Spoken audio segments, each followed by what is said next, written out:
الحمد للہ وکفا والصلاة والسلام علی عبادہ الذین اصطفیٰ خصوصاً علی افضلہم وخاتم النبی محمد الامین وعلی آلہ وصحبہ اجمعین اما بعد فقد قال اللہ تبارک وتعالی کما ورد فی سورۃ آل عمران اعوذ باللہ من الشیطان الرجیم بسم اللہ الرحمن الرحیم کل نفس ذائقۃ الموت وانما توفون اجورکم یوم القیامہ فمن زحزح عن النار وادخل الجنۃ فقد فاز وما الحیاۃ الدنیا الا متاع الغرور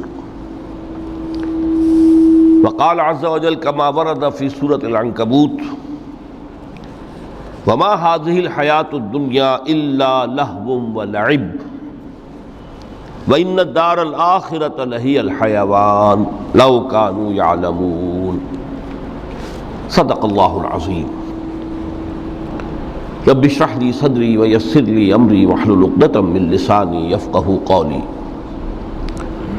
اللہم ربنا الہمنا رشدنا واعذنا من شرور انفسنا اللہم ارنا الحق حقا وارزقنا اتباعہ وارنا الباطل باطلا وارزقنا اجتنابہ آمین یا رب العالمین۔ معزز حاضرین اور محترم خواتین، آج کی گفتگو کا جو عنوان ہے اس کا پس منظر آپ کے سامنے آ چکا ہے۔ متاع الغرور مرکب اضافی ہے، دھوکے کا سامان، اور یہ ترکیب قرآن مجید میں دو جگہ وارد ہوئی ہے۔ ایک تو سورہ آل عمران کی آیت 185 ہے جو میں نے ابھی تلاوت کی ہے، اور ایک پھر سورہ حدید کی آیت نمبر 20 ہے جس کا تذکرہ میں بعد میں کروں گا۔ دو مقامات پر متاع الغرور، دھوکے کا سامان، اس حیات دنیاوی کو قرار دیا گیا ہے۔ وَمَا الْحَيَاةُ الدُّنْيَا إِلَّا مَتَاعُ الْغُرُورِ، یہ دنیا کی زندگی سوائے دھوکے کے سامان کے اور کچھ نہیں۔ میں نے ساتھ ہی دوسری آیت جو تلاوت کی ہے وہ سورہ عنکبوت کی آیت ہے، اس لیے کہ یہ دھوکے کا سامان کس حوالے سے ہے، کس اعتبار سے یہ دنیا کی زندگی دھوکے کا سامان بنتا ہے، وہ اس آیہ مبارکہ کے بغیر بات واضح نہیں ہوگی۔ وَمَا هَذِهِ الْحَيَاةُ الدُّنْيَا إِلَّا لَهْوٌ وَلَعِبٌ، یہ دنیا کی زندگی تو سوائے کھیل اور تماشے کے اور کچھ نہیں۔ وَإِنَّ دَارَ الْآخِرَةَ لَهِيَ الْحَيَوَانُ، اور اصل زندگی تو آخرت کی زندگی ہے۔ لو کانوا یعلمون، کاش کہ انہیں معلوم ہوتا۔ چار مقامات پر قرآن مجید میں اس دنیا کی زندگی کو لہو و لعب یا لعب و لہو سے تعبیر کیا گیا۔ دو جگہ متاع الغرور، چار جگہ لہو و لعب۔ لیکن کس اعتبار سے؟ غور طلب بات ہے۔ یہ دنیا کی زندگی اللہ نے ہمیں دی ہے، یہ کائنات اس نے بنائی ہے، اس میں اس نے ہمیں بھیجا ہے۔ ظاہر بات ہے کہ یہ تخلیق جو ہے یہ کسی کھلنڈرے کا کھیل نہیں ہے۔ ربنا ما خلقت ھذا باطلا، یہ کوئی وہم نہیں ہے، یہ حقیقت ہے، یہ واقعہ ہے، اللہ کی خلاقی کا مظہر ہے۔ پھر اس میں ہمیں، اس دنیا میں اس نے ہمیں خلافت کا مقام عطا کیا ہے۔ یہ تمام چیزیں اپنی جگہ پر ہیں جن سے یہ حیات دنیا بھی ایک بہت بڑی حقیقت بن کر سامنے آتی ہے۔ یہ نہ وہم ہے نہ گمان ہے جیسا کہ بعض فلسفیوں کا خیال ہے، حقیقت ہے، واقعہ ہے، ٹھوس ہے، محسوس ہوتی ہے، اس کا دکھ اور کرب بھی محسوس ہوتا ہے، اس کی مسرت اور خوشی بھی محسوس ہوتی ہے۔ اور پھر یہ کہ ایک ایسی شے جس کے لیے اللہ تعالیٰ نے ایک خلیفہ پیدا فرمایا، انی جاعل فی الارض خلیفہ، خلافت کا یہ تاج جو ہے حضرت آدم اور ان کی نسل کے سر پر رکھا۔ تو اس معنی میں یقیناً یہ حقائق ہیں، ان کو دھوکے کا سامان کس اعتبار سے کہا؟ اگر تو حقیقت زندگی کا تصور ہمارے سامنے واضح رہے، جس کو علامہ اقبال نے کہا ہے خوبصورتی کے ساتھ، تو اسے پیمانہ امروز و فردا سے نہ ناپ، جاویداں پہم دواں ہر دم جواں ہے زندگی۔ یہ جو اللہ کی خلاقی کا نقطہ عروج ہے انسان، کلائمیکس آف ہز کریشن، قرآن مجید میں کہا گیا خلقتہ بیدی، میں نے اسے اپنے دونوں ہاتھوں سے بنایا۔ وَلَقَدْ كَرَّمْنَا بَنِي آدَمَ وَحَمَلْنَاهُمْ فِي الْبَرِّ وَالْبَحْرِ وَرَزَقْنَاهُمْ مِنَ الطَّيِّبَاتِ وَفَضَّلْنَاهُمْ عَلَى كَثِيرٍ مِّمَّنْ خَلَقْنَا تَفْضِيلًا۔ یہ اس کی شان ہے، جس کے بارے میں دو جگہ فرمایا فَإِذَا سَوَّيْتُهُ وَنَفَخْتُ فِيهِ مِن رُوحِي، یہ روحی مرکب اضافی، خاص اللہ اپنی ذات کی طرف اس روح کو منسوب کر رہا ہے جو حضرت آدم میں پھونکی گئی، روحی، جب میں اس میں اپنی روح میں سے پھونک دوں فَقَعُوا لَهُ سَاجِدِينَ، تو گر پڑنا اس کے سامنے سجدے میں۔ اور آپ کو معلوم ہے قرآن مجید میں کس شد و مت سے اور کس تکرار کے ساتھ یہ بات واضح کی گئی کہ تمام ملائکہ سجدے میں گر گئے، نو ایکسیپشن۔ فَسَجَدَ الْمَلَائِكَةُ كُلُّهُمْ أَجْمَعُونَ، تین الفاظ جو ہیں تاکید کے لیے، سجدہ کیا الملائکہ، حصر ہے، الف لام، لام حصر ہے، تمام فرشتوں نے سجدہ کیا۔ پھر کہیں تمہیں مغالطہ نہ رہ جائے کہ شاید جبرائیل نہ ہو اور بڑے نہ اسرافیل، نہیں، کلہم، سب کے سب۔ پھر مزید کہیں تمہیں شبہ نہ رہ جائے اجمعون، سب نے سجدہ کیا۔ وہ انسان جو ہے اس کی زندگی یہ 30 35 40 50 60 70 80 برس نہیں ہے، اس کی زندگی بہت طویل ہے، بہت طویل ہے۔ میں آج اس حیات انسانی کے دو پہلو تو وہ ہیں جو اکثر لوگوں کے علم میں ہیں، حیات دنیاوی یعنی دنیا میں پیدائش سے لے کر موت تک، یہ ایک وقفہ ہے۔ پھر یہ کہ اس کے بعد حیات اخروی ہے جس کا آغاز ہو جائے گا عالم برزخ سے، پھر بعث بعد الموت ہے، پھر حیات اخروی، یہ سب جانتے ہیں۔ لیکن یہ کہ اس دنیا میں آنے سے پہلے بھی ہم ایک زندگی گزار آئے ہیں، اور بدقسمتی سے اس کا تصور بہت کم لوگوں کو حاصل ہے۔ اور عہد حاضر کے جو ریشنلسٹ قسم کے عقلیت زدہ میں کہتا ہوں انہیں، یا عقلیت گزیدہ، عقلیت سے ڈسے ہوئے لوگ، وہ ان چیزوں سے اباع کرتے ہیں، دور بھاگتے ہیں۔ ہماری پہلی تخلیق ہوئی تھی عالم ارواح میں، الارواح جنود مجندہ، لشکروں کے لشکر تھے۔ آدم سے لے کر آخری انسان جو دنیا میں پیدا ہوگا قیامت تک، سب کی ارواح عالم ارواح میں پیدا کر دی گئی۔ وہاں عہد لیا گیا الست بربکم قالوا بلا، کیا میں تمہارا رب نہیں ہوں، مالک نہیں ہوں؟ ہم سب نے عہد کیا تھا، کیوں نہیں؟ شہیدنا، ہم گواہ ہیں، یہ عہد الست۔ اور ظاہر بات ہے کہ عہد جو ہوتا ہے جب تک انسان کو اپنی ذات کا شعور نہ ہو، خود شعوری نہ ہو، آپ دنیا میں معاہدہ کرتے ہیں تو کہتے ہیں کہ بقائمی ہوش و حواس میں یہ عہد کر رہا ہوں، معاہدہ کر رہا ہوں، تو ظاہر بات ہے کہ اس وقت ہم تھے اور ہوش و حواس کے ساتھ تھے، خود شعوری کے ساتھ تھے،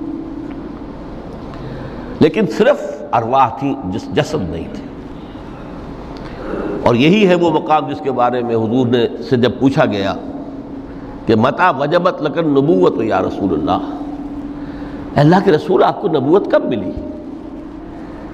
تو آپ نے فرمایا والآدم بین الماء والطین، ابھی آدم کا حیولہ جو ہے ابھی گارا گوندھ ہی رہا تھا، پانی اور گارے کے درمیان ہی تھے آدم، کہ میں اس وقت بھی نبی تھا۔ عالم خلق کا ابھی آغاز نہیں ہوا، ابھی عالم ارواح میں بھی جو تمام ارواح ہیں وہ اپنی امتیازی شان کے ساتھ ہیں۔ روح محمدی صلی اللہ علیہ وسلم، جس سے اگر نور محمدی کہیں تو غلط نہیں ہے، اس لیے کہ ارواح کا جو مادہ تخلیق ہے وہ نور ہے، جیسے فرشتوں کا مادہ تخلیق نور ہے۔ مسلم شریف میں حضرت عائشہ صدیقہ رضی اللہ تعالی عنہ سے روایت موجود ہے، اللہ نے فرشتوں کو نور سے پیدا کیا۔ روح، فرشتے روح ہیں، ارواح ہیں، روح القدس، روح الامین، اور ارواح انسانیہ بھی روح ہے، یہ سب ان کا مادہ تخلیق نور ہے۔ اس وقت ہم پیدا کیے گئے، صرف ارواح کی شکل میں ہم سے عہد لیا گیا اور پھر سلا دیا گیا۔ یہ پہلی موت تھی جو ہم پر وارد ہوئی ہے اس دنیا میں آنے سے پہلے، اس لیے کہ سورہ مومن کی ایک آیت میں فرمایا گیا ہے کہ جہنم میں لوگ جو ہیں فریاد کریں گے، ربنا امتنا اثنتین واحییتنا اثنتین فاعترفنا بذنوبنا فهل الى خروج من سبیل۔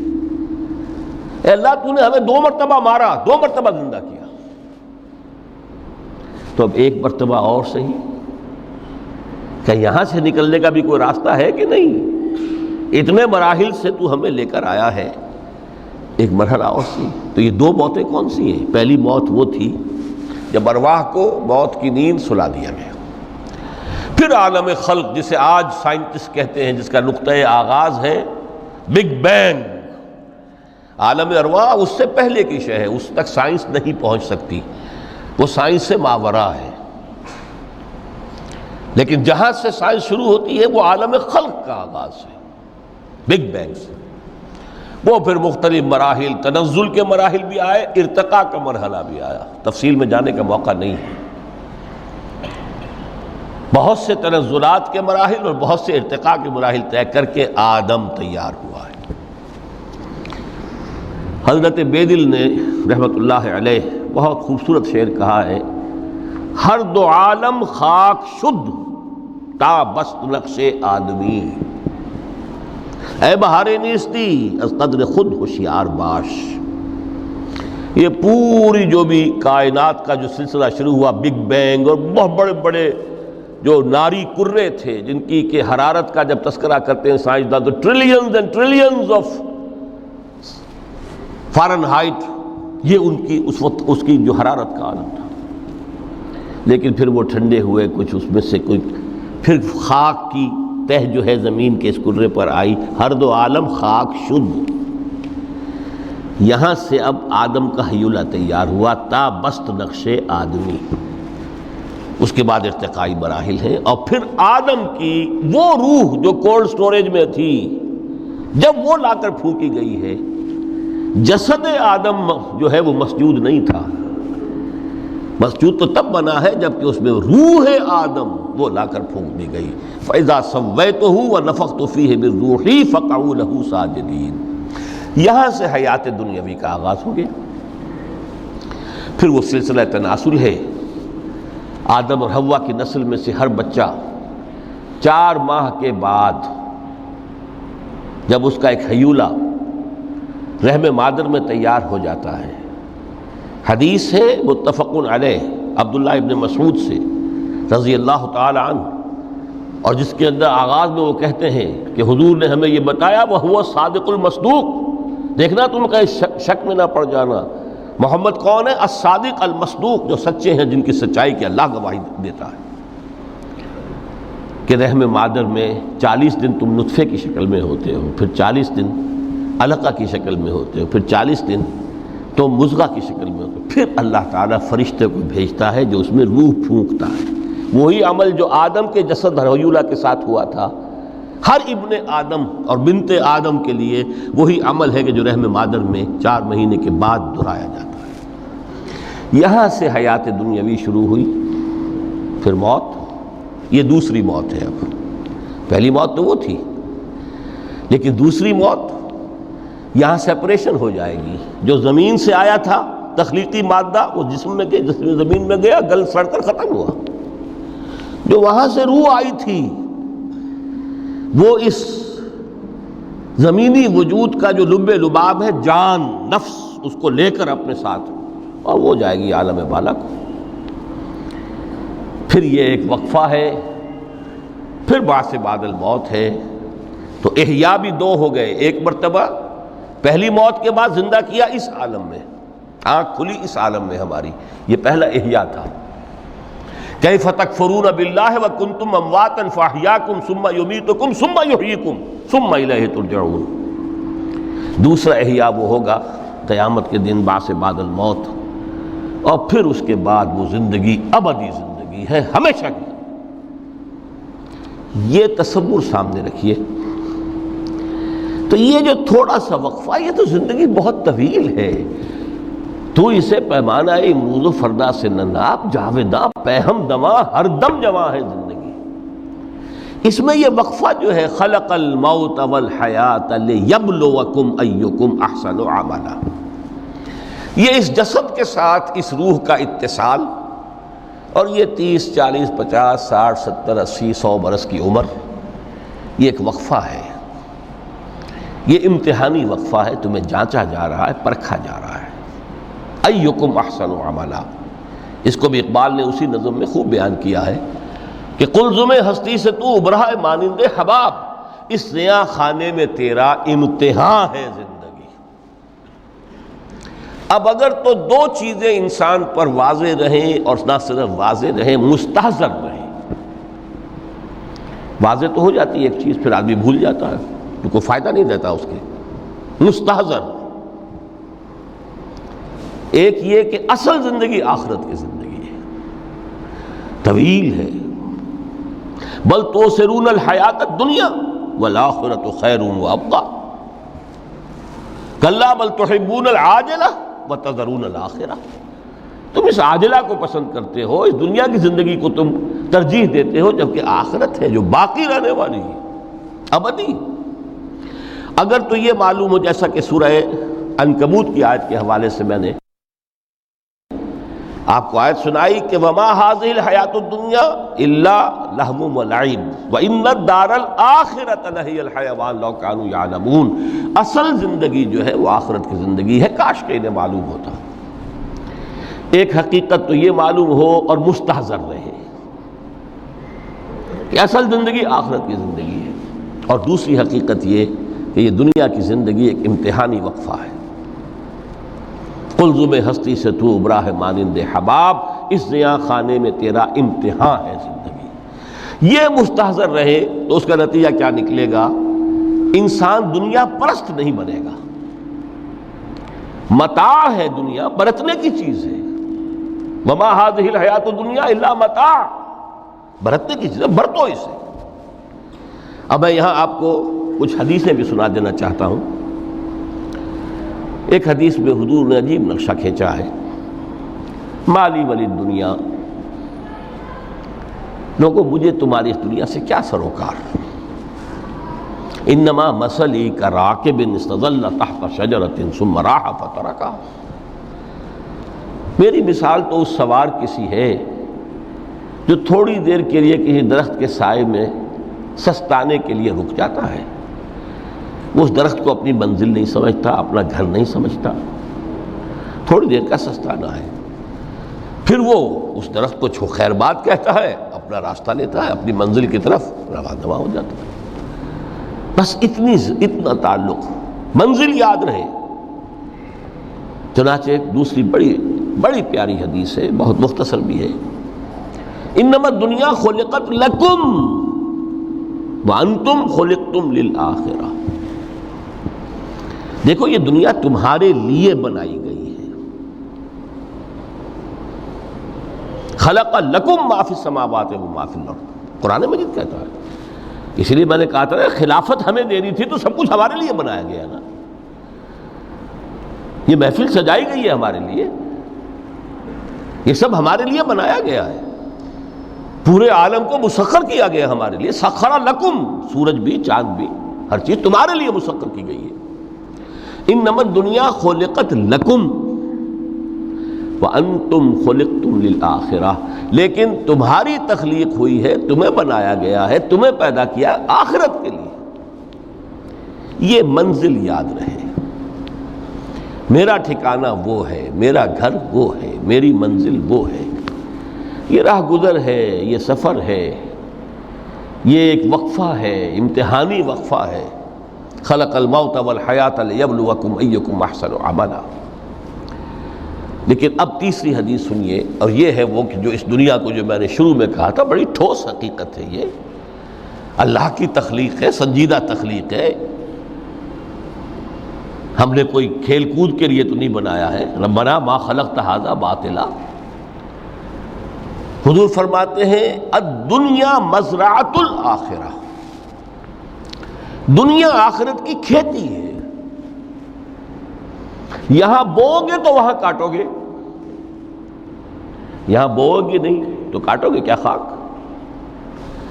اس اعتبار سے غور کیجئے، یہ دنیا اور حیات دنیاوی کا ایک ایک لمحہ ایک بڑی عظیم حقیقت بن کر سامنے آتا ہے۔ ہماری حیات دنیاوی کا ایک ایک لمحہ ابدی ہے پوٹینشلی، کیوں کہ اس میں جو کچھ ہم کما رہے ہیں اس کے نتائج ابدی زندگی پر پھیلے ہوئے ملیں گے۔ تو گویا کہ یہ جو ہے، یہ گھڑی محشر کی ہے، طور سے محشر میں ہے، بیشتر غافل عمل کوئی اگر دفتر میں ہے، یہاں کا ایک ایک لمحہ تمہارے لیے بہت قیمتی ہے، یہاں بو، محنت کرو، کاشت کرو تاکہ وہاں کاٹ سکو۔ الدنیا مزرعۃ الآخرہ۔ اب دیکھیے یہ جو انداز ہے قرآن کا، وَمَا الْحَيَاةُ الدُّنْيَا إِلَّا مَتَاعُ الْغُرُورِ، جو ہماری گفتگو کا آج عنوان ہے، اس کے دو نتیجے نکلتے ہیں عملاً۔ ایک نتیجہ جو صحیح ہے، جو قرآن نکالنا چاہتا ہے، جس کی طرف اسلام رہنمائی کرتا ہے، ایک ہے بالکل منفی نتیجہ جس کی اسلام نفی کرتا ہے۔ وہ منفی نتیجہ کیا ہے؟ دنیا دھوکے کی ٹٹی ہے، چھوڑو گھر گھرستی کو، دفع کرو، رب سے لو لگانی ہے، یہ شادی کر کے اور گھر گھرستی کا کھکیڑ مول لینا،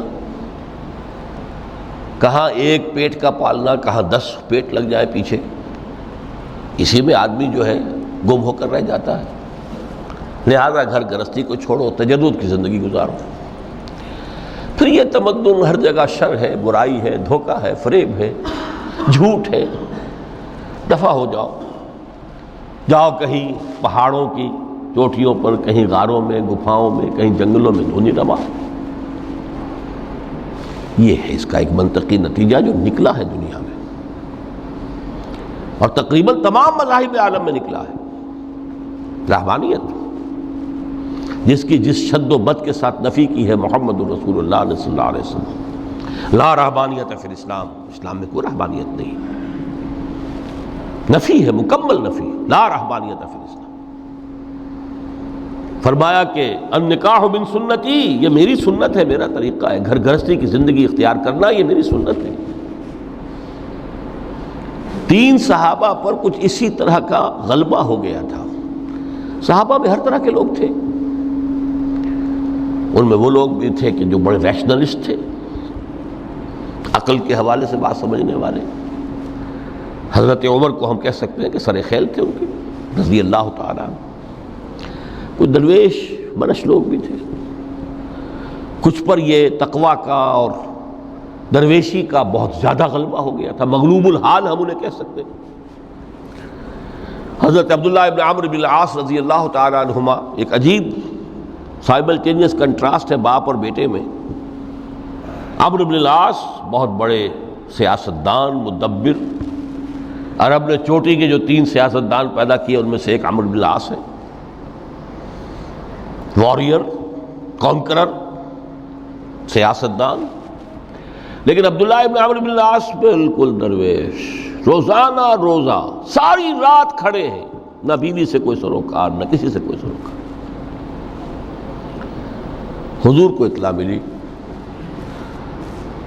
بلا لیا، جواب طلبی ہو گئی، یا عبداللہ اولم اخبر، انک تصوم الدہر وتقوم اللیل، اے عبداللہ مجھے یہ خبر دی گئی ہے تم ساری رات کھڑے رہتے ہو، روزانہ روزہ رکھتے ہو۔ کیا کہتے ہیں؟ جی حضور ایسا تو ہے۔ لا تفعل، مت کرو ہرگز۔ فإن لنفسك عليك حقا وإن لزوجك عليك حقا وإن لزورك عليك حقا، دیکھو تم پر تمہارے اس جسم کا اور نفس کا بھی حق ہے، اسے آرام بھی دو، اس کی ضروریات بھی پوری کرو، اس کی دیکھ بھال بھی کرو، یہ بھی تمہارے پاس امانت ہے اللہ کی۔ پھر تم پر تمہاری بیوی کا حق ہے۔ کسی صحابی نے دیکھا تھا حضرت عبداللہ ابن عمرو بن العاص کی بیوی کو کہ وہ بالکل جیسے کہ میلی کچیلی حالت میں تھی۔ پوچھا ہی کیا حال بنا رکھا؟ ان کا کہ آپ کے دوست کو تو کوئی غرض ہے ہی نہیں سرے سے۔ ظاہر بات ہے کہ مسلمان بیوی اور کس کے لیے وہ سنگھار کرے گی جب شوہر ہی کو کوئی دلچسپی نہ ہو، اس سے غرض ہی نہ ہو۔ لا تفعل، رات کو سو بھی، دیکھو مجھے میں رات کو سوتا بھی ہوں، نماز پڑھتا بھی ہوں، میں روزے رکھتا بھی ہوں، ناغے بھی کرتا ہوں۔ دیکھو زیادہ سے زیادہ ہفتے میں دو دن روزے رکھ لیا کرو کہ حضور مجھے اور تھوڑی سی اجازت، اچھا ایک دن ناغا ایک دن روزہ، صوم داؤد، اس سے آگے کی اجازت نہیں۔ اسی طرح 3 حضرات ثلاث رہط آتا ہے حدیث میں، بخاری شریف کی روایت ہے، ان پر بھی کوئی ایسا ہی غلبہ ہوا رحمانیت کا اور ترک دنیا کا۔ انہوں نے آ کے ازواج مطہرات سے معلوم کیا آپ کتنی رات نماز پڑھتے ہیں، کتنا دو سوتے ہیں، مہینے میں کتنے آپ روزے رکھتے ہیں نفلی۔ انہوں نے کوئی وہاں تو کھلی کتاب تھی سیرت محمدی صلی اللہ علیہ وسلم، جو کچھ تھی حقیقت بیان کر۔ اب دیکھیے ایک عجیب ذہنیت، انہوں نے دیکھا کہ یہ تو کم ہے، ان کے اندازے کے اعتبار سے تو بہت کم ہے، لیکن یہ کہ اپنے آپ کو ذرا تسلی، حضور کی تو کوئی ضرورت نہیں ہے، آپ تو معصوم ہیں، آپ کے سے کوئی گناہ نہیں ہوا، کوئی خطا نہیں ہوئی، آپ کے لیے تو یہ اتنی عبادت ہمارے لیے تو کافی نہیں، ہم تو گناہ گار ہیں۔ ایک نے عہد کیا کہ میں کبھی نہیں سوؤں گا، رات بھر کھڑا رہوں گا۔ دوسرے نے کہا کبھی ناغا نہیں کروں گا، ہر روز روزہ رکھوں گا۔ تیسرے نے کہا میں شادی بیاہ کے کھکیڑ میں پڑوں گا نہیں۔ حضور کو اطلاع مل گئی، طلب فرمایا، ڈانٹا آپ نے، آپ لوگوں نے یہ کہا ہے؟ جی ہاں ہم نے کہا تو ہے۔ واللہ، خدا کی قسم میں تم میں سب سے بڑھ کر متقی ہوں، لیکن میں رات کو سوتا بھی ہوں اور نماز بھی پڑھتا ہوں، روزے رکھتا بھی ہوں، ناغے بھی کرتا ہوں، میری گھر گرستی کی زندگی ہے، میری بیویاں ہیں۔ من رغب عن سنتی فلیس منی، یہ ٹکڑا جو جوڑ دیا جاتا ہے نکاح کے خطبے میں اس حدیث کے ٹکڑے کے ساتھ، یہ 2 علیحدہ حدیث ہیں بالکل، النکاح من سنتی، اور یہ ٹکڑا اس طویل حدیث کا ہے، من رغب عن سنتی فلیس منی، جو میری سنت کو پسند نہیں کرتا پھر اس کا مجھ سے کوئی تعلق نہیں۔ یہ تو میں نے احادیث کے حوالے سے آپ کو وہ جو منفی طرز عمل، گریز، دنیا سے تعلق منقطع کرنا، پسپائی، گریز، فرار، اور اس کا نتیجہ کیا نکلتا ہے کہ دنیا پھر شریروں کے لیے رہ گئی، کھیلیں کودیں عیش کریں۔ جو سلیم الفطرت نیک لوگ تھے وہ تو گئے، لہذا ان کو اب کوئی روک ٹوک کرنے والا ہی نہیں، کوئی پوچھنے تاشنے والا نہیں، ظالم جو چاہے ظلم کرے اور جس طرح چاہے شریر جو ہے شرارتیں کرے۔ قرآن مجید میں سورہ حدید اس اعتبار سے نہایت عظیم صورت ہے، نہایت عظیم صورت ہے کہ وہاں یہ آیت بھی بہت ہی شاندار انداز میں آئی ہے، متاع الغرور والی، خاصی طویل آیت بن کر آئی ہے، اور جیسا کہ میں نے عرض کیا 4 جگہ تو حیات دنیاوی کو کہا گیا ہے صرف لہو و لعب یا لعب و لہو، لیکن یہاں جو ہے آیت نمبر 20، اعلموا انما الحیات الدنیا لعب و لہو و زینت و تفاخر بینکم و تکاثر فی الاموال والاولاد۔ 5 الفاظ کے حوالے سے اس حیات دنیاوی کے کچھ حقائق بیان کیے گئے، عام طور پر سرسری طور پر لوگ گزر گئے ہیں۔ محاورتاً جب بھی آتا ہے معاملہ لہو و لعب، لعب و لہو، وہ تو 4 جگہ ہے، یہاں تین الفاظ مزید آئے ہیں، اور ترکیب کیا؟ پہلے لعب ہے پھر لہو ہے۔ سورہ عنکبوت میں لہو و لعب یہ در حقیقت ایک طرح سے محاورے کی شکل اختیار کر گیا، تماشا اور کھیل، لیکن نہیں، یہاں ترتیب کچھ اور ہے۔ اس پر اگر آپ غور کریں گے تو یہ ایک عجیب سا نقشہ سامنے آتا ہے۔ حیات دنیاوی کے 5 ادوار، جن میں سے ہر دور میں ایک شے انتہائی اہم ہوتی ہے، توجہ کا مرکز بنی ہوتی ہے۔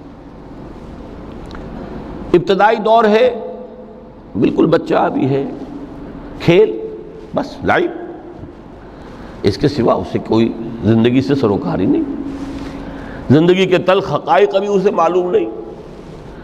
بھوک لگی تو رو پڑے، ماں نے دودھ پلانا ہے، کھلانا ہے، ان سے تو کچھ نہیں کرنا اس نے، وہ لعب، کھیل۔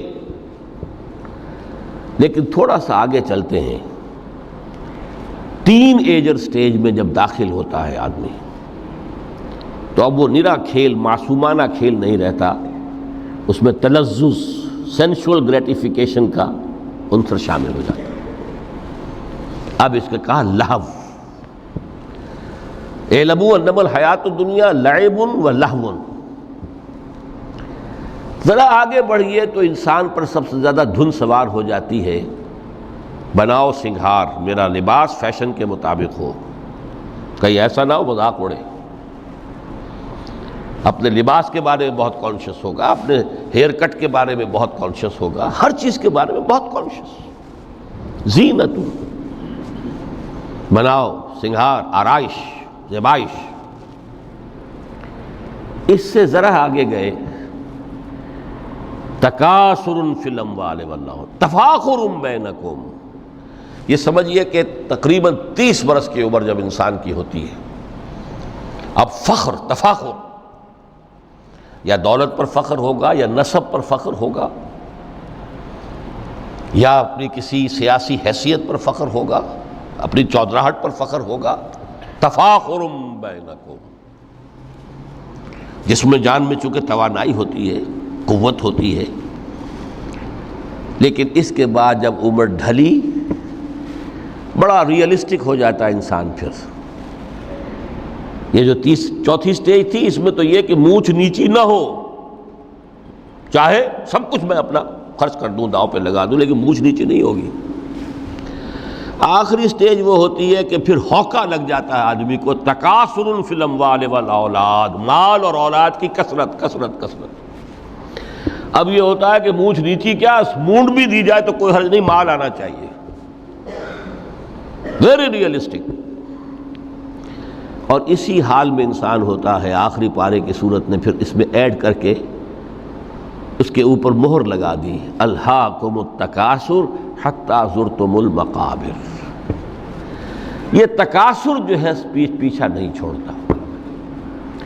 اتنی دولت بھی ہے کہ آپ کی 10 نسلیں کھا سکے اطمینان سے بیٹھ کر، تب بھی صبر نہیں ہوتا۔ بڑے میاں کی ٹانگیں جو ہیں وہ قبر میں لٹکی ہوئی ہیں، لیکن تکاثر جو ہے، تکاثر مال، وہ پیچھا نہیں چھوڑتا۔ حتی زرتم المقابر، یہاں تک کہ قبروں تک جا پہنچے، قبر میں اتار دیا جائے، جب تک ٹانگیں صرف لٹکی ہوئی ہیں اس وقت تک نہیں۔ اس کے بعد تشبیہ دی ہے کہ یہ حیات دنیاوی کا جو ایک سائیکل ہے، اعلموا انما الحیات الدنیا لعب و لہو و زینت و تفاخر بینکم و تکاثر فی الاموال والاولاد۔ اب اس کو کمپیئر کیا ہے پلانٹ کنگڈم میں جو سائیکل چل رہا ہے۔ یہ ہمارا سائیکل ہے 60-70 برس کا، بچہ پیدا ہوا، خوشیاں منائی گئیں، پھر وہ لڑکپن سے، پھر ٹین ایجر سٹیج سے، پھر جوانی ہے، پھر ادھیڑ عمر ہے، اور پھر بڑھاپا ہے، اور پھر قبر میں اتارا جانا ہے۔ لیکن یہ کہ پلانٹ کنگڈم میں سائیکل چلتی ہے، کمثل غیث اعجب الکفار نباتہ ثم یہیج فتراہ مصفرا ثم یکون حطاما۔ یہ 4 سٹیج ہیں۔ جیسے بارش برستی ہے تو سبزہ نمودار ہوتا ہے، اور کاشتکار کو بڑا اچھا لگتا ہے، اس نے بیج بویا تھا، اس نے محنت کی تھی، اس نے ہل چلایا تھا، اعجب الکفار نباتہ، اس کو بہت اچھا لگتا ہے، دل باغ باغ ہو جاتا ہے۔ جیسے آپ کے یہاں بیٹا ہوا پوتا ہوا خوشیاں مناتے ہیں آپ. کمثل غیث اعجب الکفار نباتہ ثم یہیج، پھر وہ فصل اپنی پوری قوت کو پہنچتی، فصل لہرا رہی ہے. فتراہ مصفرا، پھر وہ زرد ہو جاتی ہے، وہ ہریاول اب ختم ہوئی، اب فصل پک گئی ہے، اب وہ زردی پر آ گئی ہے. ثم یکون حطاما، پھر وقت آتا ہے اگر وہ خضرو گھاس ہے تو پھر وہ چورا چورا ہو کر پھر وہ مٹی میں مل جاتی ہے، اور اگر فصل ہے تو کھیتی کٹ گئی، اس کے بعد کیا رہ گیا وہاں؟ وہ چورا ہی رہ جاتا ہے باقی. یہ لائف کا سائیکل چل رہا ہے، 3 مہینے کا ہو 4 مہینے کا ہو، یہ ہے پلانٹ کنگڈم کا، وہ ہے سائیکل انسانی زندگی کا. اب فرمائی ٹیپ کی بات جو ہے، وَفِي الْآخِرَةِ عَذَابٌ شَدِيدٌ وَمَغْفِرَةٌ مِّنَ اللَّهِ وَرِضْوَانٌ. دیکھو دنیا کی زندگی تو ان سٹیجز سے ہو کر گزر ہی جانی ہے. جو پیدا ہوا ہے اس پر بڑھاپا بھی آئے گا، موت بھی آئے گی. کل نفس ذائقۃ الموت، جو سورہ آل عمران کی 185ویں آیت کا پہلا جملہ تھا. ہر انسان کو جو پیدا ہوا موت آنی ہے. اب یہ ہے کہ وہ کہیں آپ نے محل میں گزار لی زندگی، کسی کٹیا میں گزار لی زندگی، کسی کی فٹ پاتھ پر گزر گئی زندگی.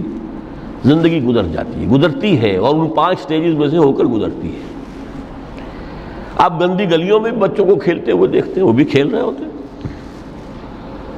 نالیوں کے پانی کے اندر کھیل رہے ہوتے ہیں، ان کا بھی کھیل ہے. گندے جوہڑ میں کھیل رہے ہوتے ہیں. وہ تو ہے زندگی کی وہ سٹیج جو ہے کھیل کی ہے. کسی کے پاس بڑے قیمتی کھلونے ہیں، ان سے کھیل رہا ہے، کوئی اس طرح گلی ڈنڈا کھیل رہا ہے یا کچھ اور کھیل رہا ہے. لیکن وہ 5 سٹیجز تو آئیں گی. اعلموا انما الحیات الدنیا لعب ولہو وزینۃ وتفاخر بینکم وتکاثر فی الاموال والاولاد کمثل غیث اعجب الکفار نباتہ ثم یہیج فتراہ مصفرا ثم یکون حطاما وفی الآخرۃ عذاب شدید ومغفرۃ من اللہ ورضوان. آخرت میں جا کر یہ بائیفرکیشن ہو جانی ہے، یا تو شدید عذاب اور یا اللہ کی مغفرت اور رضا. Now the choice is yours، اما شاکرا و اما کفورا، فیصلہ تم خود کر لو. وما الحیات الدنیا الا متاع الغرور، یہاں بھی آخری الفاظ وہ ہے کہ دنیا کی زندگی دھوکے کے سوا کچھ نہیں. کیوں؟ اگر تو دنیا کی زندگی میں گم ہو گئے، جیسے کہ اقبال نے کہا ہے کہ کافر کی یہ پہچان کے آفاق میں گم ہے، اور مومن کی یہ پہچان کہ گم اس میں ہے آفاق. دنیا میں رہو، طالب دنیا نہ بنو، طالب عقبہ، طالب آخرہ. دنیا میں رہو، برتو، استعمال کرو، تمہارے لیے پیدا کیا گیا بھائی، برتو. متاع ہے، برتنے کی شے ہے. ہاں حلال اور حرام کی پابندیاں سامنے رکھو، باقی برتو. مطلوب یہ نہ ہو، مقصود یہ نہ ہو، مطلوب آخرہ ہو. انما الدنیا خلقت لکم وانتم خلقتم للآخرہ. منزل وہ رہے، مستحضر رہے، سامنے رہے کہ میں تو اجنبی ہوں، یہاں یہ میرا وطن نہیں ہے. الدنیا سجن المومن و جنت الکافر.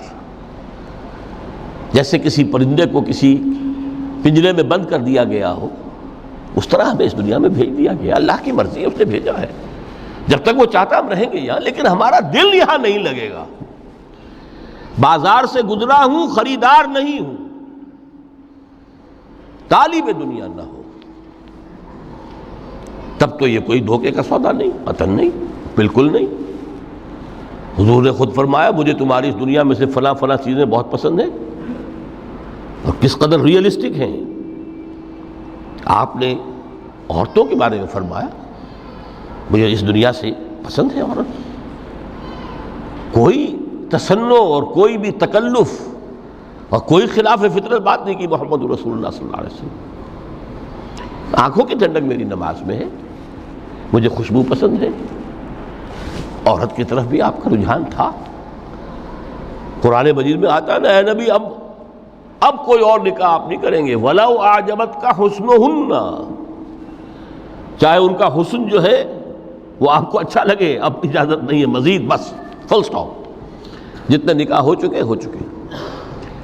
تو یہ دنیا کو حضور نے صلی اللہ علیہ وسلم دنیا پر سوار رہو، دنیا کو اپنے اوپر سوار نہ ہونے دو. بس بات صرف یہ ہے.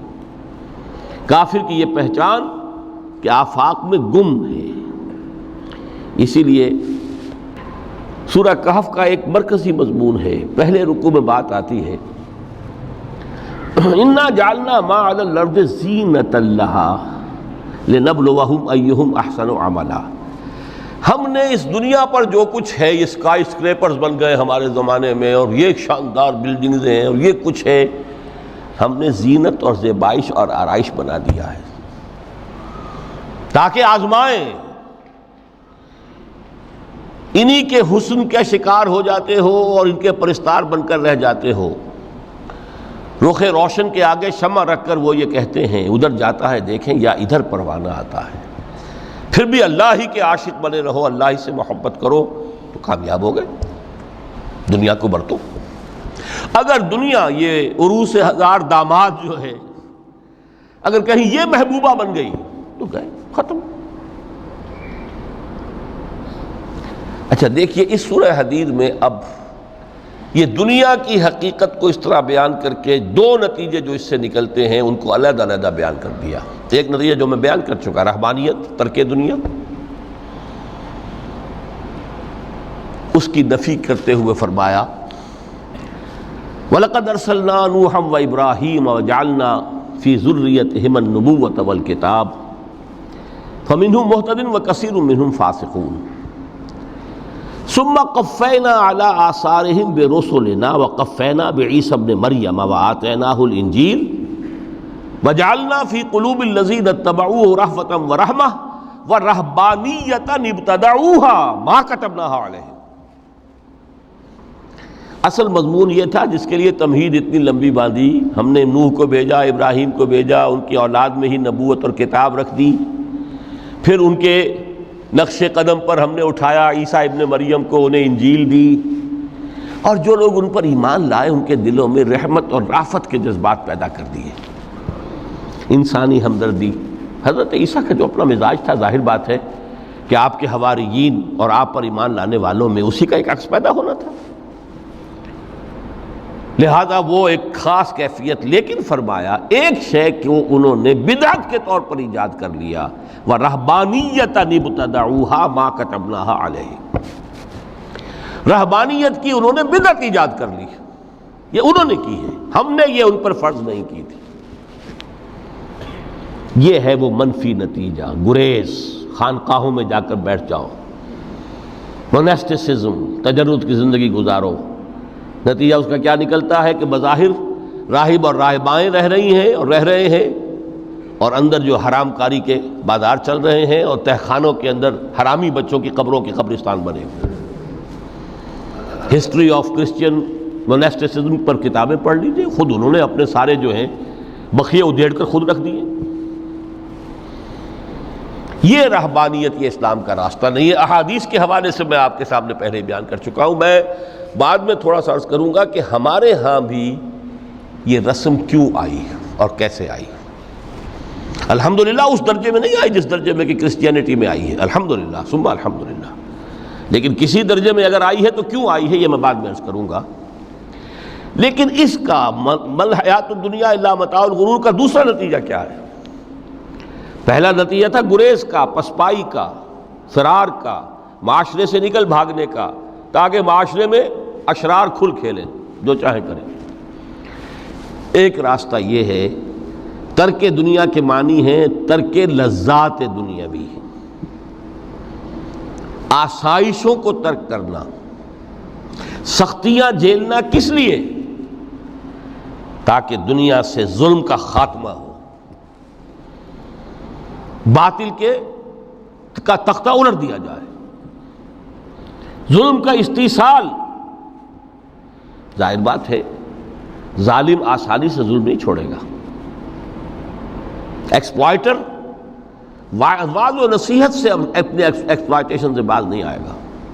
شاذ ہوتے ہیں اس طبقے کے اندر بھی یقیناً کچھ سلیم الفطرت لوگ ہوتے ہیں، جیسے طبقہ اشرافیہ سے تھے حضرت ابوبکر رضی اللہ تعالیٰ عنہ، سلیم الفطرت انسان تھے، وہ کوئی غلاموں کے طبقے سے تو نہیں تھے، کوئی فقراء کے مساکین کے طبقے میں سے نہیں تھے، اونچے طبقے میں سے تھے، عشرہ مبشرہ اکثر و بیشتر اس طبقے سے تھے۔ لیکن بائی اینڈ لارج وہ جو طبقہ ہوتا ہے یا تو وہ اپنے جبر اور استبداد کا تخت جو ہے جما کر بیٹھا ہوا ہے لوگوں کی گردنوں کے اوپر، پولیٹیکل ریپریشن ہے یا اکنامک ایکسپلائٹیشن ہے، استحصال، محنت لوگ کریں کھائیں گے ہم، عیش ہم کریں گے، محنت کسان کریں جا کے کھیت میں، ہم لے آئیں گے اپنا حصہ اور عیش کریں گے، یا کوئی سوشل ڈسکریمنیشن ہے، یہ اونچا ہے یہ نیچا ہے، یہ تو پیدا ہی ہوا ہے شودر، یہ اس سے نکل ہی نہیں سکتا، اور یہ پیدا ہوا برہمن، یہ تو اونچا ہے۔ اس تینوں قسم کے ظلم، اس کا خاتمہ کرنا، اس کے لیے جد و جہد کی ضرورت ہے، جہاد کی ضرورت ہے، قتال کی ضرورت ہے، اور جہاد و قتال آپ نہیں کر سکتے جب تک کہ لذات دنیاوی سے کنارہ کشی نہ کریں، جب تک کہ اپنی بیلٹ کو ٹائٹ نہ کریں، جب تک کہ اپنی ضروریات زندگی کو کم نہ کریں۔ ضروریات زندگی کم کریں گے تو تفریغ الاوقات ہوگا، جو تبلیغی بھائیوں کی اصطلاح ہے بہت اہم، اپنے وقت کو فارغ کر سکیں گے۔ اس وقت کو فارغ کریں گے تو پھر وہ جد و جہد، وہ محنت، وہ جہاد، اس کے لیے آپ کے پاس وقت ہوگا، اس کو آپ لگا سکیں گے۔ پھر اس میں جب سخت سے سخت منزلیں آئیں گی تو اس میں میدان میں مقابلہ بھی ہوگا، جان کی بازی بھی کھیلنی پڑے گی، اس میں قید و بند کا وقت بھی آ سکتا ہے۔ 3 برس تک اگر محمد عربی صلی اللہ علیہ وسلم پورے خاندان بنی ہاشم کے ساتھ بدترین اسیری سمجھ لیجئے شیب بنی ہاشم میں جو رہیں، یہاں تو اسیروں کو آپ راشن تو دیتے ہیں، کھانا تو دیتے ہیں، وہاں تو اصل جو ہے وہ تو دونوں طرف سے گھاٹی کا منہ بند کر دیا گیا تھا، سیل تھی کہ کوئی شے جو ہے وہ جانے نہ پائے اندر۔ 3 برس، جس میں کہ وہ وقت بھی آیا ہے کہ سوکھے ہوئے چمڑے ابال کر اس کا پانی جو ہے بلکتے ہوئے بچے، پھول جیسے بچے بنی ہاشم، ان کے حلق میں ٹپکایا گیا ہے، اور کچھ نہیں۔ کچھ تھے لوگ، حکیم بن حزام جیسے رضی اللہ تعالیٰ عنہ، بعد میں ایمان بھی لے آئے۔ حضرت خدیجہ رضی اللہ تعالیٰ عنہ کے چونکہ وہ قریبی رشتہ دار تھے، وہ پہاڑ کو کراس کر کے چوٹی پر سے اتر کر کچھ کبھی کبھی کھانے پینے کی چیز پہنچا دیتے تھے۔ یہ سارے مراحل آئیں گے۔ یہ جو ہے یہ مثبت ہے، ترک دنیا وہ نہیں۔ ترک دنیا سے مراد دنیا کی لذتوں سے، دنیا کی آسائشوں سے، ان سے آدمی اپنے آپ کو پیچھے ہٹائے، ان کو چھوڑے، ان کو ترک کرے، تاکہ اپنا وقت، اپنا مال، اپنی صلاحیتیں صرف کر سکے کس کام کے لیے۔ اب اس کے لیے دیکھیے آیت نمبر 25 ہے یہ سورہ حدید کی۔ لقد ارسلنا رسلنا بالبینات، ہم نے اپنے رسولوں کو بھیجا واضح چیزوں کے ساتھ۔ بینہ وہ شے جو از خود ظاہر ہو۔ آفتاب آمد، دلیل آفتاب، جب سورج طلوع ہو گیا وہ خود اپنے وجود پر دلیل ہے، اس کے لیے کسی اور اضافی دلیل کی ضرورت نہیں ہے کہ سورج موجود ہے، وہ تو ہے، سب کو نظر آ رہا ہے۔ تو بینات سے مراد معجزے بھی ہیں، اور وہ تعلیم جو ہے بنیادی دین کی کہ جو فطرت انسانی کی جانی پہچانی ہوئی شے ہے، دونوں پر اس کا اطلاق ہو جائے گا۔ لقد ارسلنا رسلنا بالبینات وانزلنا معهم الکتاب والمیزان، اور ہم نے ان کے ساتھ کتاب اتاری، میزان اتاری۔ یہ سب کچھ کس لیے کیا؟ لیقوم الناس بالقسط، تاکہ لوگ عدل پر قائم ہوں۔ یہ ہے سول آبجیکٹو۔ یہ نہیں بس ہماری کتاب پڑھ لیا کرے، ختم قرآن ہو گیا، اللہ اللہ دعا مانگ لی، چھٹی۔ قائم کرو اس کو، وہ میزان عدل نصب کرو، ہر ایک کو وہی تل کر ملے جو اس کا حق ہے، اور ہر ایک سے وہ لیا جائے کہ جو اس کے ذمہ واجب ہے۔ اگر یہ نہیں تو بابا پھر سب کہانیاں ہیں، شریعت اور دین اور نماز اور روزہ اور حج، کوئی حیثیت ان کی نہیں۔ اچھی طرح سن لیجئے میری بات، قرآن مجید میں کہلوایا گیا حضور سے، قل یا اہل الکتاب لستم علی شیء حتی تقیموا التوراۃ والانجیل وما انزل الیکم من ربکم۔ اے نبی ان سے کہہ دیجئے، اے کتاب والو تمہاری کوئی حیثیت ہی نہیں، ہماری نگاہوں میں تمہارا کوئی مقام ہی نہیں جب تک کہ تم قائم نہیں کرتے تورات کو اور انجیل کو اور جو کچھ کے نازل کیا گیا تمہاری طرف تمہارے رب کی طرف سے. قائم کرو، پھر آؤ ہم سے بات کرو، ہم سے دعا کرو، ورنہ دفع ہو جاؤ. Nothing doing. We don't care for you. لستم علی شیء حتی تقیموا التوراۃ والانجیل وما انزل الیکم من ربکم. اب قانون خداوندی تو بدلتا نہیں ہے، نہ فرام پرسن ٹو پرسن، نہ فرام نیشن ٹو نیشن، نہ فرام امہ ٹو امہ، اٹل ہے. وَلَن تَجِدَ لِسُنَّتِ اللَّهِ تَبْدِيلًا وَلَن تَجِدَ لِسُنَّتِ اللَّهِ تَحْوِيلًا. سنت اللہ تو ایک ہے. اب اس آیت کو ذرا پڑھیے. قُلْ يَا أَهْلَ الْقُرْآنِ لَسْتُمْ عَلَىٰ شَيْءٍ حَتَّىٰ تُقِيمُوا الْقُرْآنَ وَمَا أُنزِلَ إِلَيْكُم مِّن رَّبِّكُم. کہہ دو اے محمد کہ اے قرآن والو تمہاری کوئی حیثیت نہیں ہے ہمارے سامنے جب تک کہ تم قرآن کو قائم نہیں کرتے. پڑھ لو اور اس کے قرات کے مقابلے منعقد کرا لو اور سونے کے تاروں سے اسے لکھ لو اور اس کو جو چاہو کر لو، کوئی حیثیت نہیں. قائم کرو اس قرآن کو، اس کے نظام کو، اس کے قانون کو، جو حضرت ابوبکر نے فرمایا تھا. پہلا خطبہ جو دیا ہے آپ نے بیعت خلافت کے بعد، تم میں ہر قوی میرے نزدیک ضعیف ہوگا جب تک کہ اس سے حق وصول نہ کر لوں، اور ہر ضعیف قوی ہوگا جب تک کہ اسے اس کا حق دلا نہ دوں. سورہ شورى میں حضور سے کہلوایا گیا قل وَأُمِرْتُ لِأَعْدِلَ بَيْنَكُمْ، مجھے یہ حکم ہوا ہے کہ میں تمہارے مابین عدل قائم کروں. میں واعظ بن کر نہیں آیا، میں بدھ مت کے بھکشو بنانے کے لیے نہیں آیا تمہیں. ہاں انقلابی عمل میں ایک مرحلہ آتا ہے، بدھ مت کے بھکشو بننا پڑتا ہے کچھ عرصے کے لیے، تیاری کا مرحلہ، وہ میں ابھی بعد میں ذرا بیان کر دوں گا. لیکن مستقل نہیں ہے یہ بدھ مت کے بھکشو. یہ بدماش جس طرح چاہیں کھل کھیلیں، ظالم جس طرح چاہیں لوگوں پر ظلم کرتے رہیں، تشدد اور جبر کا جس طرح سے چاہے معاملہ کریں، استحصالی نظام جس طرح ہوتا ہے چلتا رہے.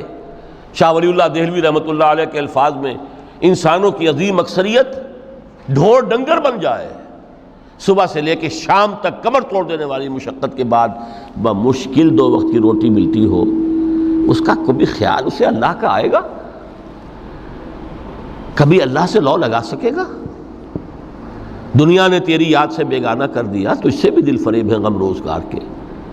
اس لیے حضور نے فرمایا کاد الفقر ان یکون کفرا، یہ فقر جو ہے یہ تو انسان کو کفر تک پہنچا دیتا ہے. عدل قائم کرو.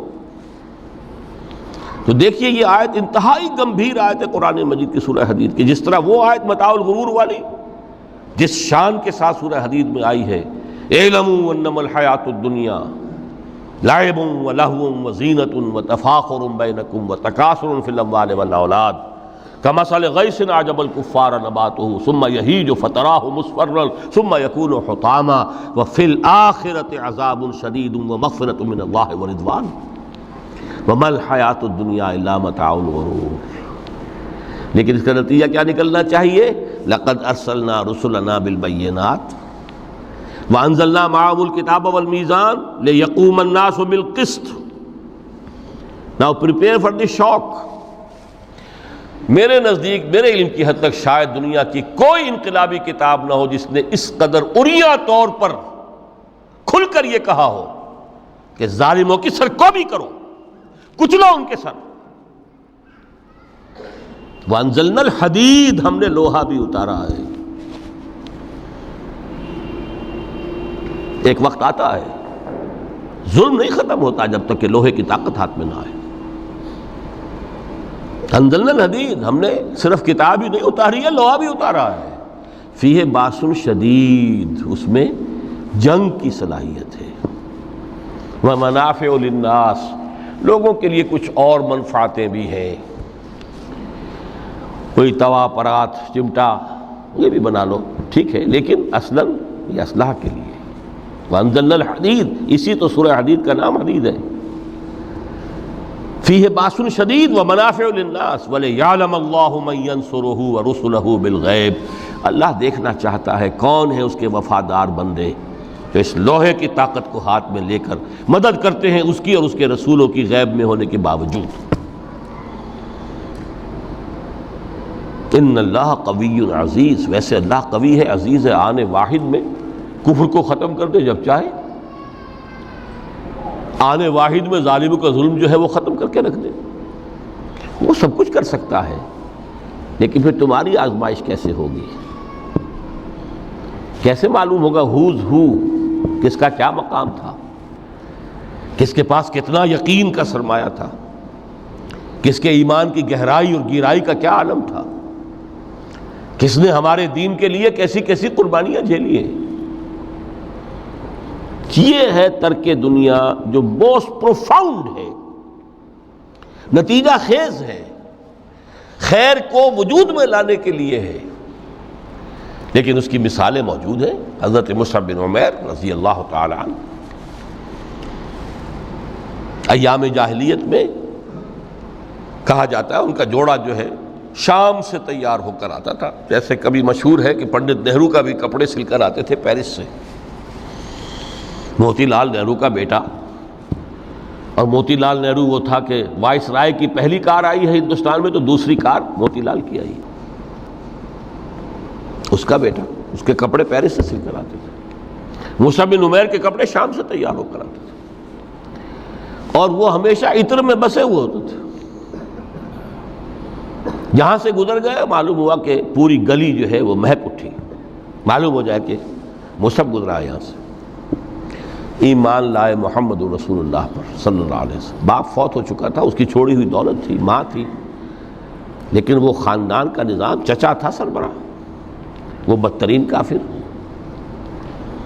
اس نے پہلے سمجھایا ہوگا 100 طریقے آزما کے، پھر آخری بار اس نے آزمایا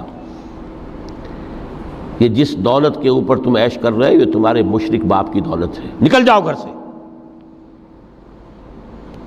انہوں نے سمجھا تھا جیسے سورہ صافات میں آتا ہے فَأَرَادُوا بِهِ كَيْدًا فَجَعَلْنَاهُمُ الْأَسْفَلِينَ، انہوں نے حضرت ابراہیم کے بارے میں سمجھا تھا جب دیکھیں گے کہ آگ تیار ہو رہی ہے اور یہ اس میں مجھے ڈال دیں گے تو سب یہ نشہ حرن ہو جائے گا، یہ توحید وحید سب ہوا ہو جائے گی۔ لیکن ہوا کیا؟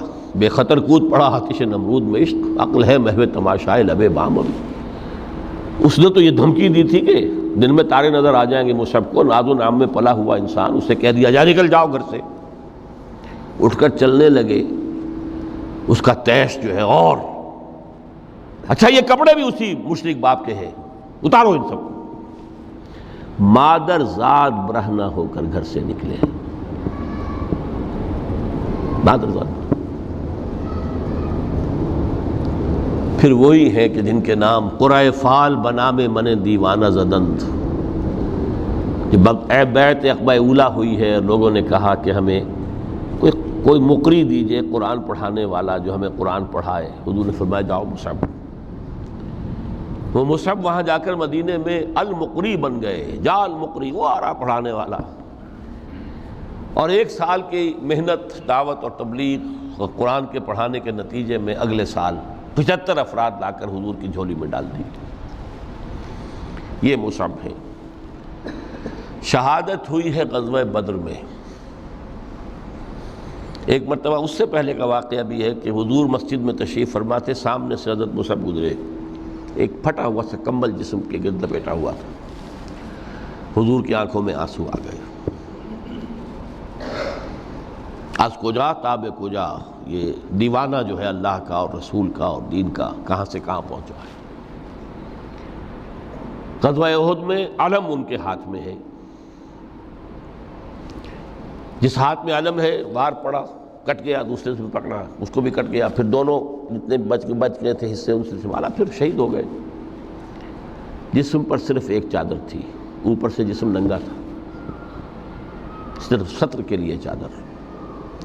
دفن کرنے لگے تو مسئلہ ہی پیش آ گیا کہ چونکہ شہید کے تو کفن جو ہے اس کا اپنا جو بھی لباس پہنا ہو شہادت کے وقت، حضور سے کہا گیا کہ حضور مصعب کی چادر تو اتنی چھوٹی ہے کہ سر ڈھانپتے ہیں تو پیر کھل جاتے ہیں، پیر ڈھانپتے ہیں تو سر کھل جاتے ہیں۔ فرمایا سر کو چادر سے ڈھانپ دو اور پیروں پر اذخر گھاس لا کر ڈال دو، یہ آخری لباس نصیب ہوا ہے۔ یہ ترک دنیا ہے. ترک دنیا بئی معنی مثبت عمل کے لیے، جہاد کے لیے، قتال کے لیے، اللہ کی راہ میں جد و جہد کے لیے اپنے معاشی معاملے کو پیچھے رکھنا، کم کرنا، کم سے کم تر کرتے چلے جانا، اور زیادہ سے زیادہ وقت، زیادہ سے زیادہ مال، زیادہ سے زیادہ صلاحیت نکالتے چلے آنا دین کی جد و جہد کے لیے.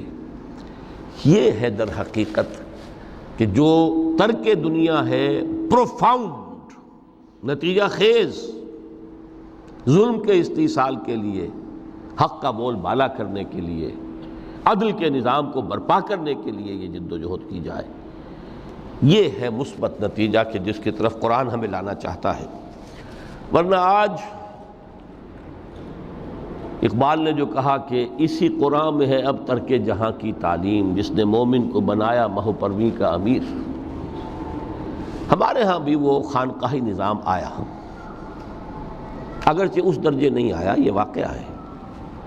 کرسچن منسٹسزم نے جس طرح کی شکلیں اختیار کی تھی وہ ہمارے یہاں نہیں آیا. اللہ کا فضل ہے، اللہ کا شکر ہے، لیکن آیا ضرور ہے.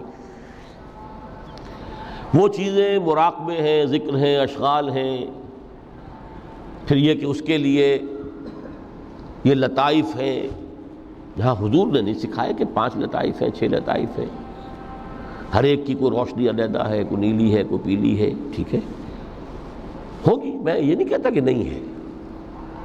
آکلٹ سائنسز کی اپنی ایک حقیقت ہے، لیکن ہمیں اس سے روک دیا گیا. یہ چیزیں ہمارے ہاں کیوں آئی ہیں؟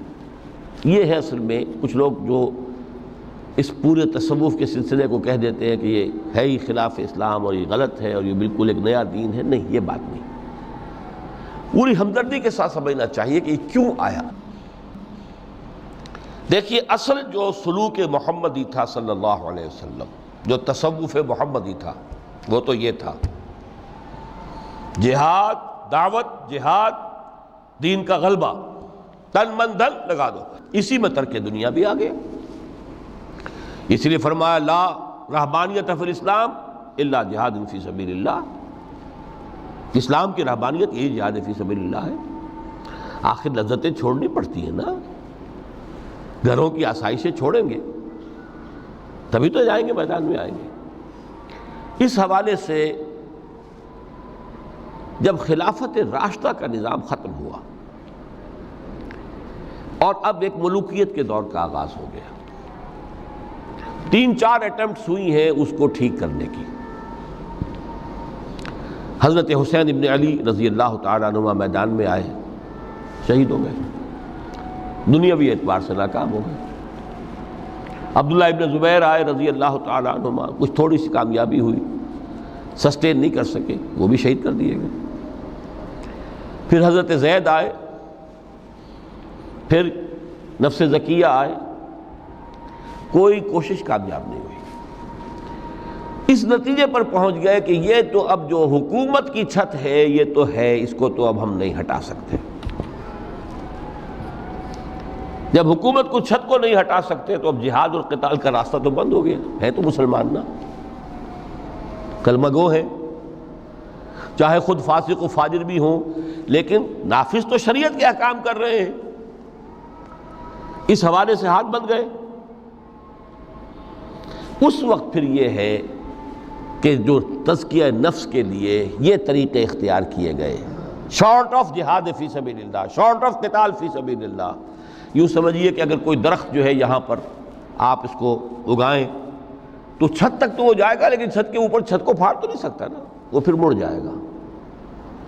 یہ ڈیفلیکشن ہوئی ہے ہمارے ہاں، جس سے کہ یہ خانقاہی نظام وجود میں آیا. کچھ خیر تو لوگوں کو سکھاتے رہو، کچھ تزکیہ نفس کی تعلیم تو دیتے رہو، اور ان میں پھر یہ ہے کہ مشرق اور مغرب سے آنے والے نظریات اور طریقے جو ہیں وہ بھی شامل ہو گئے. ہندوستانی جو تصوف کے مختلف یہاں پر معاملات تھے، اور ادھر سے یونانی اور نیو پلیٹونک وہ نظریات آ گئے. لیکن آج کا دور جو ہے وہ سمجھ لیجئے 2 اعتبارات سے بہت مختلف ہو چکا ہے. اب پھر ضرورت ہے سلوک محمدی کی صلی اللہ علیہ وسلم. کیوں؟ اگرچہ حکومت مسلمانوں کی ہے لیکن اسلامی قانون نافذ نہیں ہے۔ اس وقت یہ تھا کہ حکومت مسلمانوں کی تھی، اگرچہ وہ اس معنی میں آئیڈیل اسلامی حکومت نہیں تھی کہ امرہم شورا بینہم، مسلمانوں نے منتخب کیا ہوتا، نہیں، وہ ایک موروثی نظام چل پڑا، ایک قبیلے کی عصبیت جو ہے وہ اس کے پشت پناہ بن گئی، ایک نظام چل رہا ہے، لیکن قانون اسلام کا نافذ تھا، قاضی تھے، مفتی تھے، فیصلے وہی ہو رہے تھے۔ آج یہ کہ اگرچہ حکومت مسلمانوں کی ہے، قانون جو ہے قرآن کا نافذ نہیں ہے۔ اور نمبر دو، آج انسان کا جو سوشل کانشسنس ہے، اجتماعی شعور، وہ ترقی کر کے اس سطح تک پہنچ چکا ہے کہ ہر شہری کو حق حاصل ہے کہ نظام کو بدلنے کی کوشش کرے۔ پہلے یہ ہوتا تھا کہ آپ نظام کی اصلاح کرنے کے لیے کھڑے ہوئے تو سمجھتے تھے کہ یہ حکومت کو ختم کرنا چاہتے ہیں، یہ باغی ہے۔ حضرت حسین کو باغی کہا گیا رضی اللہ تعالیٰ عنہ۔ اب باغی جو ہے واجب القتل ہے، اسی لیے تو آخر کلمہ گو تھے وہ جنہوں نے شہید کیا حضرت حسین کو رضی اللہ تعالیٰ عنہ۔ اس وقت تک یہ کانسیپٹ تھا ہی نہیں کہ اسٹیٹ علیحدہ شے ہے، گورنمنٹ علیحدہ شے ہے۔ We are against the government, not against the state. آج تصور جو ہے بالکل کلیئر کٹ ہو گیا ہے، ہم وفادار ہیں ریاست پاکستان کے، حکومت پاکستان کے نہیں۔ حکومت پاکستان کو بدلنا ہمارا حق ہے، اور اس بدلنے کے دو طریقے ہیں، یا ایک انتخابات کا ذریعہ ہے یا پھر ایجیٹیشن کا ذریعہ ہے، بشرطے کہ ایجیٹیشن پیسفل ہو،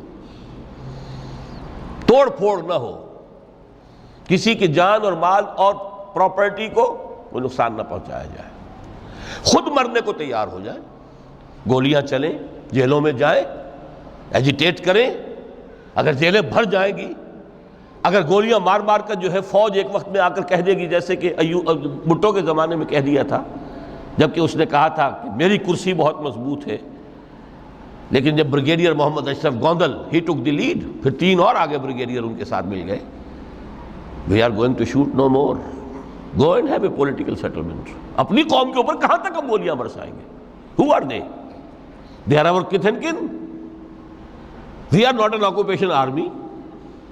جلیانوالہ باغ میں اگر 5000 مر گئے یا جتنے بھی مرے تھے، جنرل ڈائر کو کائے کا دکھ؟ وہ ہندو تھے یا مسلمان تھے یا سکھ تھے؟ ہندوستانی تھے۔ لیکن یہاں تو جن کو ہم مار رہے ہیں وہ کون ہیں؟ پاکستانی ہے۔ ہو سکتا ہے جو گولی چلا رہا ہے اسی کا کوئی بھانجا بھتیجا جو ہے اس موب کے اندر موجود ہے سامنے۔ یہ راستے دونوں اس وقت کھلے ہوئے ہیں۔ الیکشن کا پروسیس جو بھی لوگ سمجھتے ہیں کہ اس کے ذریعے سے یا سمجھتے رہے ہیں، آج تو میں سمجھتا ہوں کہ وقت آ چکا ہے کہ تقریباً اس پر کنسنسس ہو چکا ہے کہ الیکشن کے ذریعے سے نظام نہیں بدل سکتا۔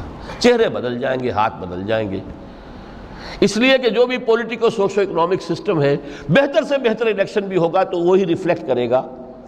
جاگیردار ہے تو 80% جاگیردار ہی بیٹھے ہوں گے آپ کی نیشنل اسمبلی میں، تو وہ زمینداری اور جاگیرداری جو ہے اس کو ختم ہونے دیں گے۔ ایجیٹیشن کا راستہ ہے، لیکن یہ کہ وہ ایجیٹیشن کرنے کے لیے پہلے میدان میں وہ لوگ آئیں جو اپنی ذات پر اپنے گھر میں دین نافذ کر چکے ہوں، اپنی معاش کو پاک کر چکے ہوں، اپنی معاشرت کو درست کر چکے ہوں۔ یہ دو کام اگر نہیں کیے تو بہتر ہے گھر میں بیٹھے رہیں، باہر نہ نکلے، دین کا نام نہ لیں، وہ دین کو بدنام کریں گے۔ یہ مرحلہ طے کر لیں اور پھر ایک بنیان مرصوص بن کر، نہیں عن المنکر بالید۔ جب تک طاقت کافی نہیں ہے اس وقت تک دعوت ہے، تبلیغ ہے، خوش آمد ہے۔ وَلْتَكُن مِّنكُمْ أُمَّةٌ يَدْعُونَ إِلَى الْخَيْرِ وَيَأْمُرُونَ بِالْمَعْرُوفِ وَيَنْهَوْنَ عَنِ الْمُنكَرِ وَأُولَٰئِكَ هُمُ الْمُفْلِحُونَ۔ یہ سب زبان سے ہوگا، ہاتھ سے نہیں۔ جب طاقت کافی ہوگی تو اب ہاتھ سے ہو۔ اب ہم یہ کام نہیں چلنے دیں گے، اب یہ بینک نہیں چلیں گے، گھیراؤ کریں گے، نہیں چلنے دیں گے۔